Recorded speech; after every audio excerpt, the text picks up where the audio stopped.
Nagregalo si Ninang ng pa-video. Since ang Ninong, videographer, so regaluhan na namin ng video coverage. Diba?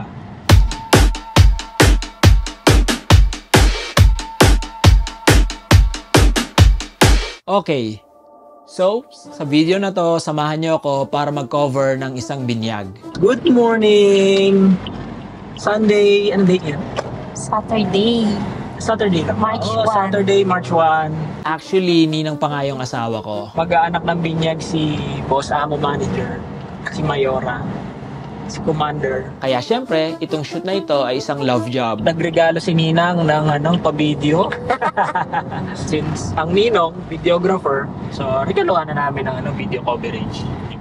But that doesn't mean na mako-compromise yung output video na gagawin ko. Very straightforward lang naman yung mga ganitong events. Punta sa simbahan, i-shoot yung ceremony, punta sa reception, i-shoot yung program. Pero syempre, kahit sa anong event, may mga bagay na hindi inaasahan. Like yung mga delays or yung mga ibang bagay na out of control natin. So, ganito yung nangyari. Dumating kami sa simbahan around 1:30 p.m. It's 1:30 p.m. And yung binyag is nakaschedule ng 2 p.m. Okay na lahat. Dumating na yung mga ninong, mga ninang, yung families, both sides. Ando na din, si baby, ready na. Pero, in-inform kami ng staff na yung pare na magkakandak ng binyag ay umalis. Na overlook daw yung kanyang schedule for the 2 p.m. baptism. Eh syempre, hindi naman pwedeng kami-kami na lang ang magbinyag kay baby, di ba? Kailangan namin maghintay ng isa pang pare na available. Which is meron namang available at the time.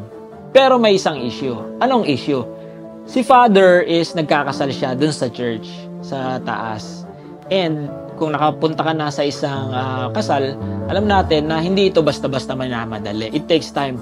Siguro mga around 1 hour yung hinintay din namin. Kaya yung 2 p.m. is naging 3 p.m. Well, anyway, nung dumating na si father, hindi naman inabot ng 10 minutes at natapos din yung yung pagbibinyag ni father. Ganun lang kabilis. I'm feeling jaded in the worst way. Pagkatapos ng binyag, diretso agad kami sa sa Jollibee Licos Park sa Antipolo, may malapit sa Circle. Siyempre, bilang videographer, ang goal ko ay hindi makasagabal sa flow ng event habang nag-shoot ako. Kaya as much as possible, ninja moves lang ako lagi pag sa mga ganitong events na tuloy-tuloy yung program. Hinihintay ko yung tamang pagkakataon, yung timing, para hindi ko ma-miss yung mga highlight ng event. Sinisimulan ko sa mga establishing shots ng venue, mga details ng setup, tapos candid shots ng families, guests na nagkakwentuhan, nagkakatuwaan. Siyempre, hindi pwedeng makalimutan ang mga bata na nagkukulitan, nagtatawanan. Ang saya-saya lang panoorin. At sa mga ganitong moments, yun yung pinaka-importante para sa akin.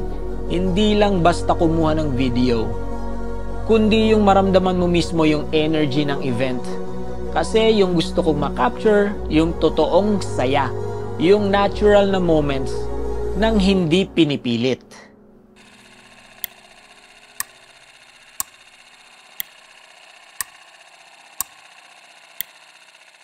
Binibinyagan kita sa ngalan ng Ama at ng Anak at ng Espiritu Santo.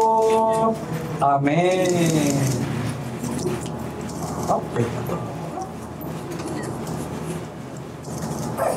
Thank you.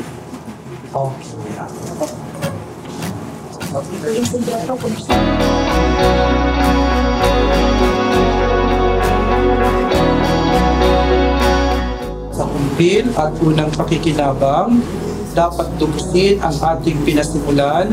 Ihanda niyo siya sa pagsapit ng araw ng pagtanggap sa mga sakramentong banal.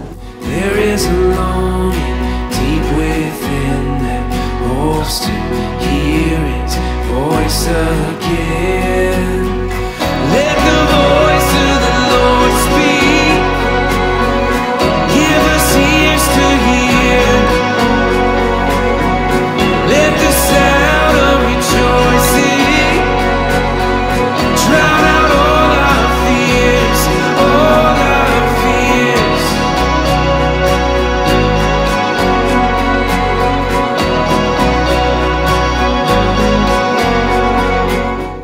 maging matapagnawa ang Batang Ito sa kanyang pakikiisa kay Kristong Hari, Pari at Propeta ngayon at magpasawalang hanggan. Amen. Is a longing deep within that hopes to hear His voice again. Umayo kayo, taglay ang kapayapaan. Salamat sa Diyos.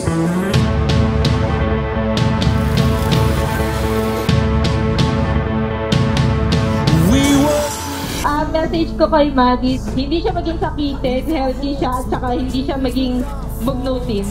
We're just boys, runaway love in a ghost town of hearts. Welcome to my story,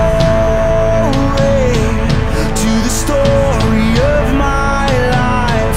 I won't leave you behind, I won't leave you in the dark. So take me, won't you take me back to the start? The train tracks and sparks, to the train tracks and sparks.